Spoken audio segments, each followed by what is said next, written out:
Hello dear friends, here we are back in the kitchen again. I feel like back in the saddle again, but it's back in the kitchen again. And today we're going to prepare a meal. Actually, it's Friday, so that's family night supper for us. All the kids gather with great expectation. And this is one of their favorite meals. This is our stuffed peppers. I think I posted it a few months back and got such a great response. I thought, okay, well, maybe we can make that together, and you can see how very easy it is. Now, I have before me pretty much the ingredients that I'm going to use. You don't need to use everything that's here, but this is the summertime. Everything is fresh and wonderful, so I thought I would go all out. So let me show what I have here, and you can sort of think about assembling. I have here the meat, which is in this case ground turkey. I also have a bowl of ground venison for those of our flock that enjoy red meat, and this is for those who do not. I have nice fresh eggs that we've gotten from our local Amish farmer. Ooh, a little grass there. I've got onions, beautiful sweet. I like sweet onions. I'm sorry for those people who swear by yellow, but I just can't do the yellow. They make my eyes sting. So these are great. They're sweet, they're wonderful. You have to cook them a bit, and they melt and caramelize because of their extra sweetness. I have herbs because they're growing in my pots in the back. I have here something that I really enjoy, Italian basil. I have, what is this stuff? Sage. Sage is not just for turkey stuffing.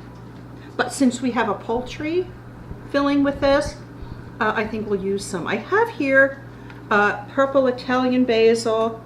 I love that. And I have something else here that I fell in love with in Hawaii, and this is Thai basil. Thai meaning from Thailand. It's look at this as the flower. If I crush it even just a little bit, I mean, it's aromatherapy like you can't imagine. It has basil, it has mint, it has maybe even anise, it has just a spicy freshness that's absolutely beautiful. And you can use the flowers too, or you can just hang on to them, break them off, put them in a bowl and crush them, and it's fabulous. I've got here some tomatoes, which guess what, in my verdant forest out here we can't really grow garden, but I've got some pots, which is where I've got my herbs growing. I bought a pot of tomato plant things, and guess what, we got some tomatoes from there, but only a few. The others are from our local farmers. I've got some local zucchini. I've got peppers. They are not local. They come from Holland. And then here I've got some poblano peppers, just for fun. And we've got garlic, parsley, well known to everybody. And here a bowl full of mixed green things. I think spinach, chard, beet greens, you know, healthy, good green stuff that you can put in a smoothie. We're going to put in our big, wonderful pot and just boost the nutritional value. So I'm going to get busy chopping here, which you don't need to watch, although, you know, I could wax poetic while I chop, but it might be a little boring for you. So I'll wax poetic later. So I'll see you in a few minutes once I've got things cleaned and chopped. Well, it seems that I've chopped up a nice bowl of sweet onion. I've mixed it with garlic, minced. If you have a garlic crusher, that's easy to do. If you don't have a garlic crusher, just set your clove with a peel on it on your board, whack it with a good hard knife, then the peels come off. It's already mashed, chops beautifully. But I'm sure you know how to do all that. So we have this. I have my mixed herbs of parsley, basil. I think I went and got a little thyme also. You know, if you don't want to do this, you can buy it dry, but it's not going to be quite as nice. But that's your choice. I have here a little paper plate with some flour in it, and you'll see in a minute what I'm going to do. Here I have halved my peppers. Now you say, why didn't you just cut the top off and stuff it all the way in? Well, because this fruit caramelizes a little bit, so I like to brown it. I also like to brown the meat that sticks out. I assure you, it gives a really, really lovely flavor that way, and it releases some of the oils. It releases the sweetness of this wonderful fruit. And while I was chopping these, I'm sorry to say, they're pretty hot because I started to tickle in my throat. But our boys love them. I like a little hot, spicy touch in there. So here is the meat, and we have, I put 2 eggs. Okay, so I've beaten the 2 eggs in. They're very tiny eggs because our farmer has brand new chickens and they're young little hens, and their eggs were little. So I put in 2, approximately 1 little egg for each pound. I have 2 pounds of turkey. When working with ground poultry, I'll be really careful. Keep it very, very cold. It goes bad quickly. Not sure why. I'm sure there's some chemistry there. If you're not going to use it the day after you buy it, freeze it and then defrost it when you're ready to use. Also, make sure you put a little Clorox in your dishwashing water. Clean your surfaces that have touched the packaging. Just to be safe, you don't want to contaminate anything else. Turkey meat, I must say, is very, very soft, much softer than beef or pork or lamb when it's ground. And so the extra little bit of egg in there isn't going to hurt a thing. Oh, whip it around in there. If you want, you can beat it a little bit ahead of time, but because if it were beef or a ground meat, I would beat the eggs a little bit ahead. But this one, let me get my glasses so I can see what I'm doing. I know that makes no sense, but there it is. All right, so now I have this. I'm going to grind in. I prefer grinding pepper than canned. I think it has a lovely, lovely flavor this way. Grind, grind, grind. And this is to your taste, you know. And I have my salt over here, which actually has a little bit of truffle in it. Who can afford truffles? Not me. But I can smell it just vaguely. So it all grinds together. Grind, grind, grind. Like 10 grinds, like that. And we'll give this a mix. Get that mixed in nicely. And there it goes. Nice. Very fresh. I've chopped here our herbs, parsley and basil and Thai basil and red basil and a little thyme. And as I said before, if you don't want to go through all of this and you don't have it available to you, for goodness sake, use the dry. But this is really nice. Then I'm going to add some of my minced onion and garlic here.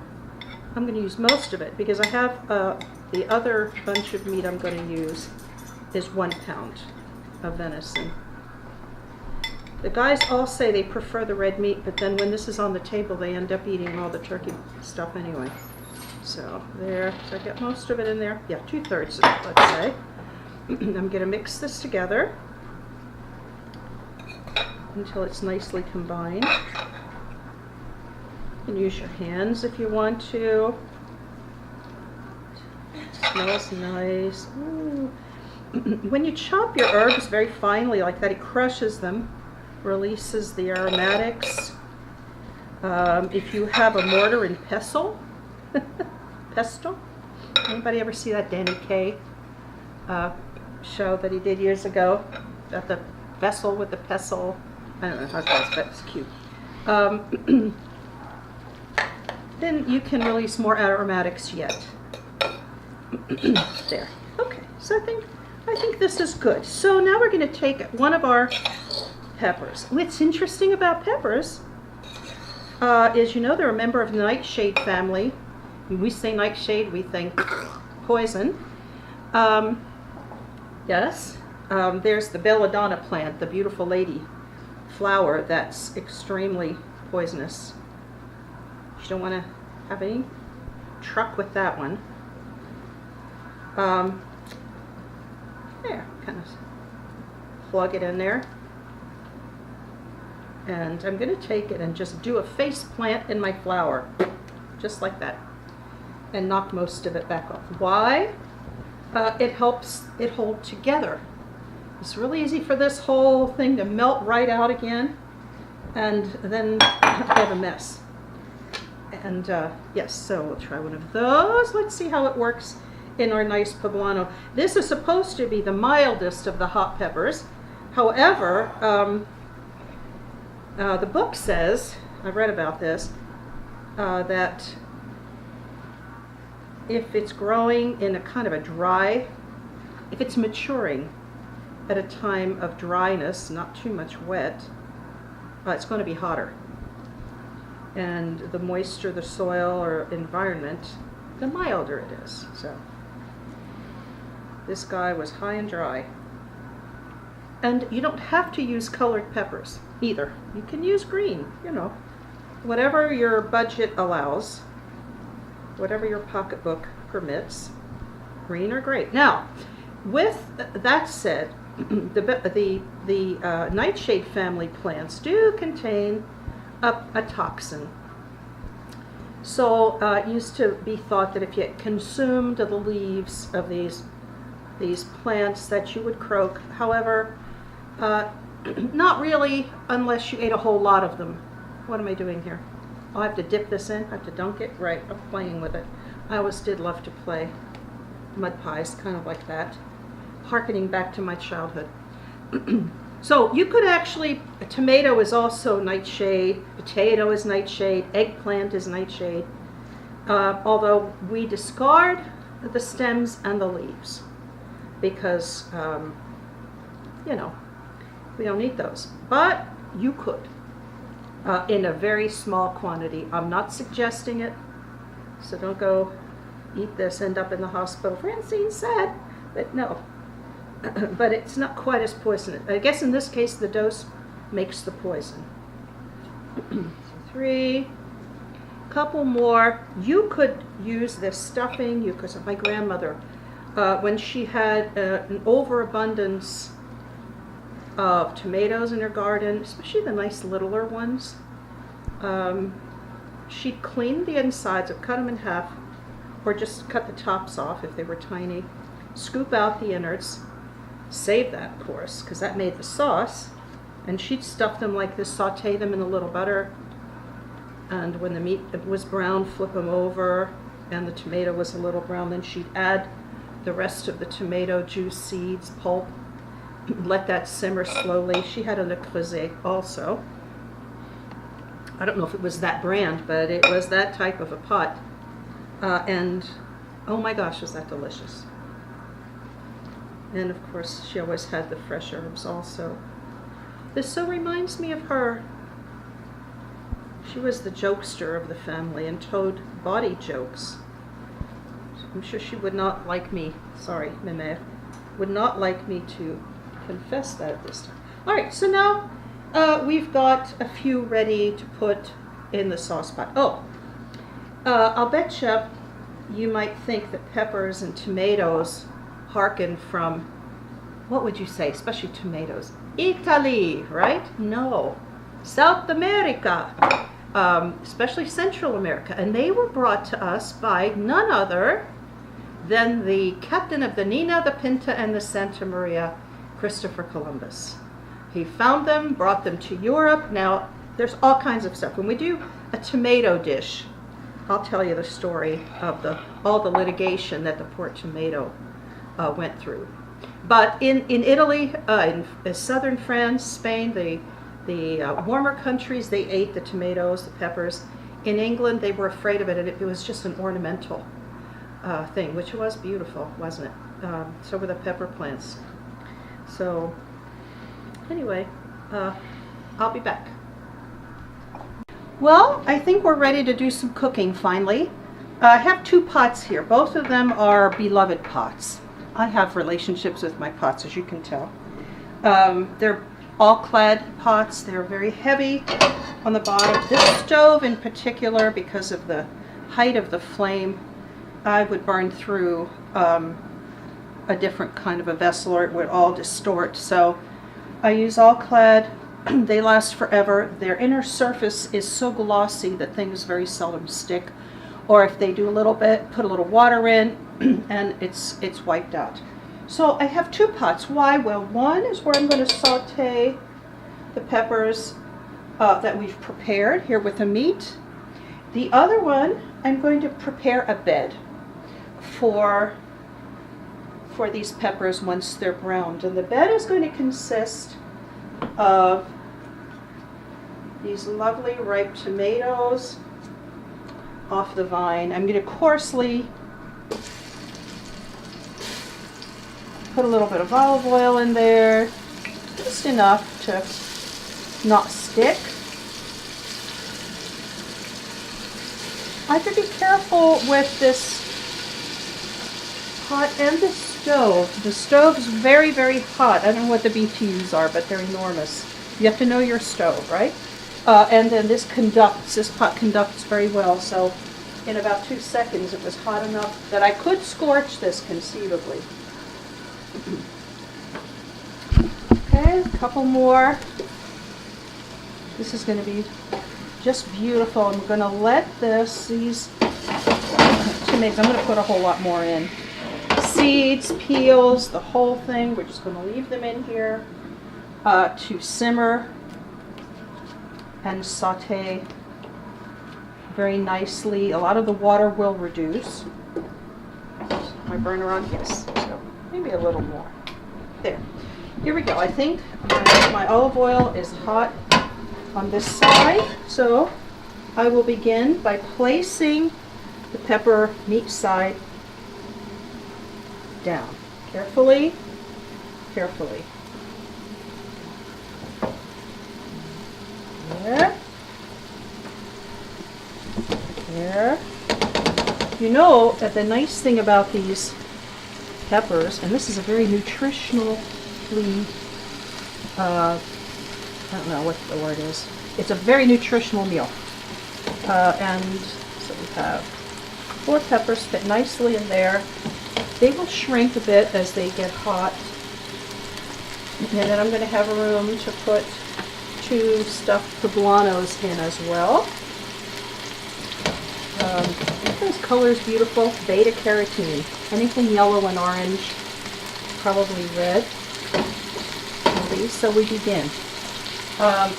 In just a short while, I'll be back. I'll continue cooking, and then we'll come back when this is reduced and pulpy. I'll mash it with my masher to kind of reduce the chunks, but a little chunk is good. When I'm finished sauteing all my peppers, I will saute some nice thick zucchini slices. I will saute a little bit of my collard greens to add to the sauce, to the broth, to the richness of it. And I'll have to adjust the seasoning of the tomatoes too. Just a little bit. I don't over salt, as you know, but a little bit. Okay, and we'll be back. I want you to see now how this looks. We've browned the peppers, both sides.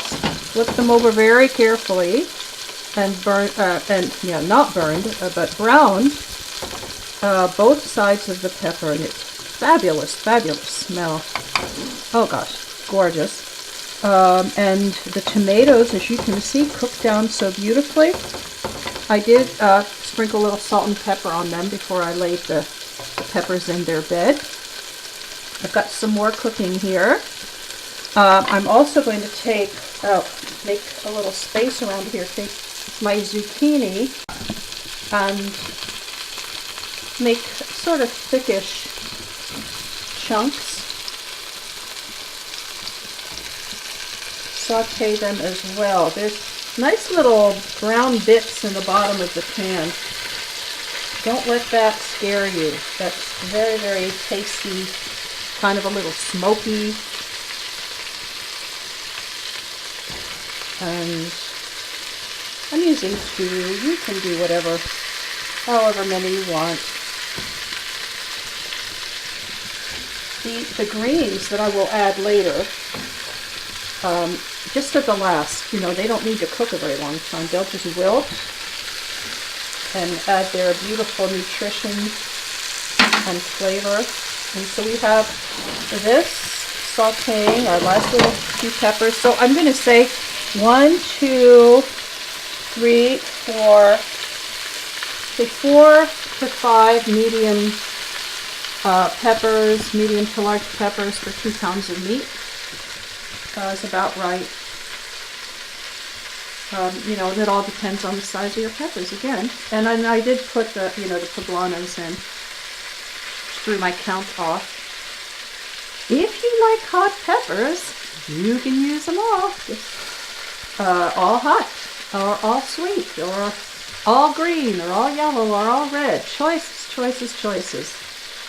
In any case, it'll be lovely. And when this is finished, I'm going to clean this pot and I'll boil some nice Yukon Gold potatoes in there, mash them with some butter and cream, maybe a little Parmesan cheese in there, and then I'll put a Mountain Ice scoop in the bottom of a bowl and make a little indentation, stick a pepper in, sauce over top, and that will be our dinner tonight.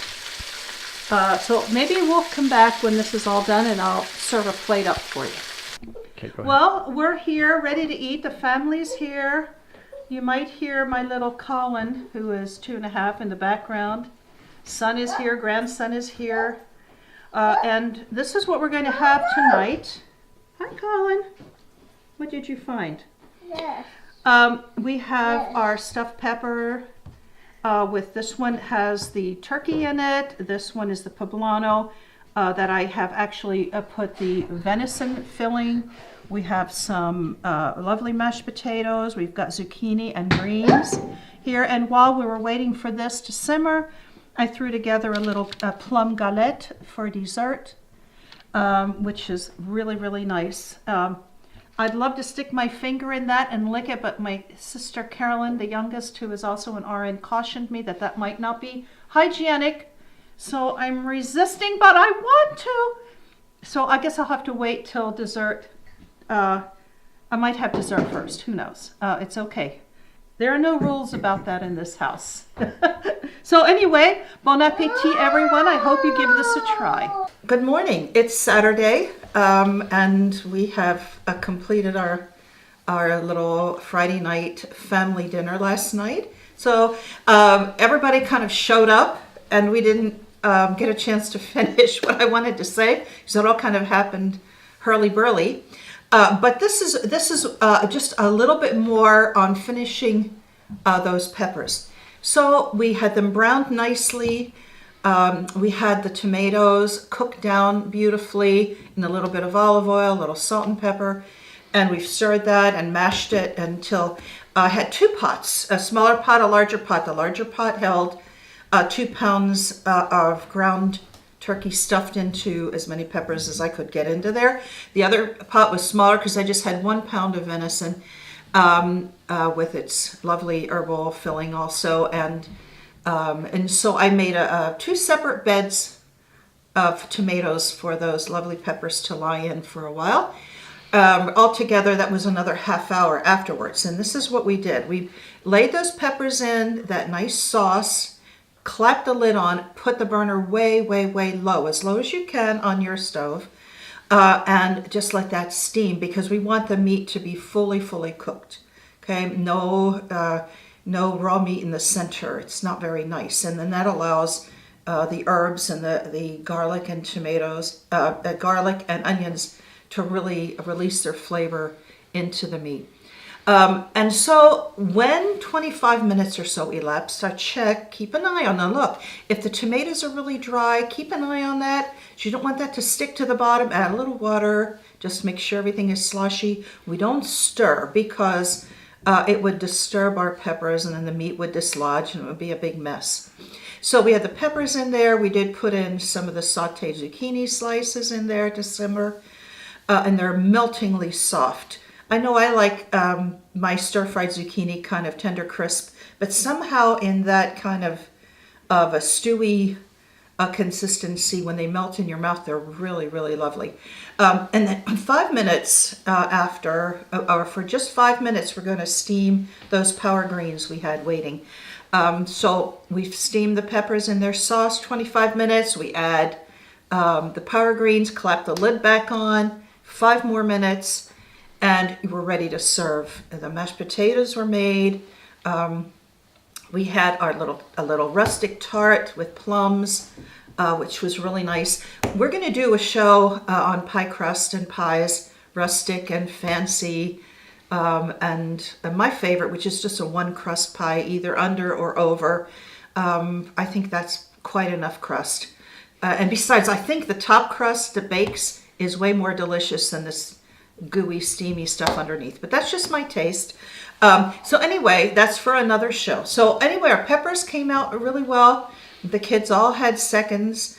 They loved the tart. That's pretty much demolished, with my beloved granddaughter Isabel stealing the crust and leaving just the fruit. I have to get after her for that. But anyway, she says the crust's the best part.